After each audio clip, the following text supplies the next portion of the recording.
तो तेजस्वी यादव ने चिराग पासवान पर एक कटाक्ष किया। कटाक्ष करते हुए तेजस्वी यादव ने चिराग पासवान को कहा कि एक ही परिवार की पार्टी को दो हिस्सों में तोड़ दिया गया, और पार्टी कौन सी? तो चिराग पासवान की पार्टी।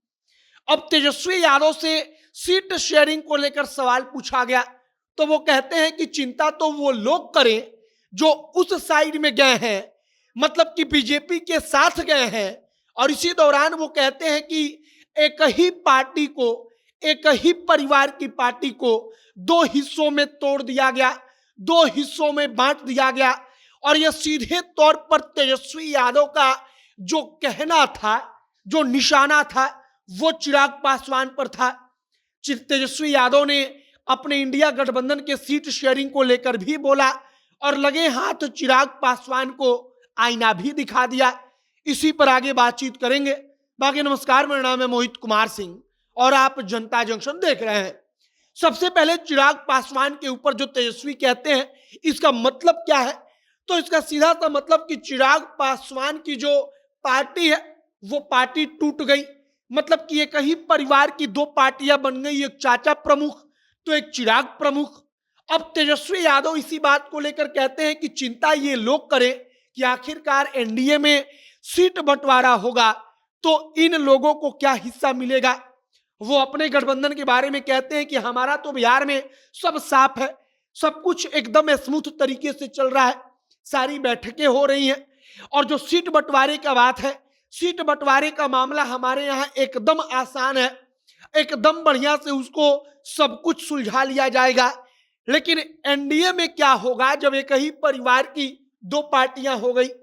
मतलब कि वो सीधे चिराग पासवान को कहते हैं कि चिराग पासवान का क्या होगा एनडीए में, आखिरकार उनकी पार्टी को कितना सीट मिलेगा, उनके चाचा को कितना सीट मिलेगा। और शायद बहुत कम ऐसा होता है, पिछले कुछ सालों में ऐसा बहुत कम हुआ है कि चिराग तेजस्वी पर इशारे में कुछ बोले या तेजस्वी चिराग पर बोले। लेकिन अब शायद तेजस्वी को लग रहा है कि चिराग पासवान ही हमारे सामने खड़े हैं। 2024 के लिहाज से युवा चेहरे के रूप में विरोधी खेमे की तरफ से हमको टक्कर दे सकते हैं।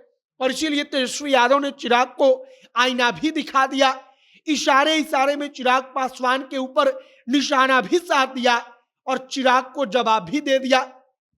फिलहाल जो इंडिया गठबंधन बनकर तैयार हुआ है, उस इंडिया गठबंधन के सीट शेयरिंग को लेकर सवाल पूछा गया तो तेजस्वी कहते हैं कि जो तमाम बैठकें हुई हैं वो तमाम बैठकें एकदम बढ़िया तरीके से संपन्न हुई हैं, सब कुछ स्मूथ चल रहा है। और विशेष तौर पर वो बिहार को लेकर कहते हैं कि बिहार में जेडीयू है, आरजेडी है, कांग्रेस है और लेफ्ट पार्टियां हैं। आखिरकार इनमें दिक्कत क्या है? तेजस्वी यादव के कहने का शायद मतलब भी यही होता है कि हम सब लोग पहले भी एक साथ रह चुके हैं, पहले भी हम सब लोग एक साथ मिलकर चुनाव लड़ चुके हैं। और तेजस्वी के कहने का विशेष तौर पर मतलब होता है कि जेडीयू एक हमारे साथ आई है, वरना कांग्रेस पार्टी और लेफ्ट तो पहले से हमारे साथ थी। तो तेजस्वी के कहने का मतलब होता है कि बिहार में हम अपना सीट बंटवारा तो कर लेंगे, लेकिन जिस एक ही पार्टी को दो हिस्सों में तोड़ा गया और अब दोनों पार्टियां कह रही हैं कि हमको सीट चाहिए, हमको सीट चाहिए। विशेष तौर पर हाजीपुर को लेकर चर्चा चलती है, चिराग कहते हैं हमको चाहिए, चाचा पशुपति पारस कहते हैं कि वो सीट तो हमारा है, हम ही चुनाव लड़ेंगे। और इन तमाम चीजों को लेकर जो विवाद है, शायद उस पर तेजस्वी ने इशारे में चिराग पासवान को आईना भी दिखा दिया और इशारे में उन पर निशाना भी साध दिया। अब 2024 की लड़ाई ज्यों-ज्यों नजदीक आएगी त्यों-त्यों ये तमाम चीजें बढ़ती चली जाएंगी। फिलहाल तेजस्वी यादव ने सीट बंटवारे को लेकर चिराग पर निशाना साधा तो इंडिया गठबंधन को लेकर कहा कि सब कुछ एकदम स्मूथ है। आपकी इस पर क्या प्रतिक्रिया है, कमेंट बॉक्स में लिखकर बताइएगा। आगे जो भी तमाम जानकारी, जो भी तमाम और अपडेट आता रहेगा, सब कुछ आप तक पहुंचाते रहेंगे। इस वीडियो को यहीं पर समाप्त करते हैं। कैमरे से विशाल खड़े हैं और मैं मोहित कुमार सिंह। बहुत बहुत धन्यवाद।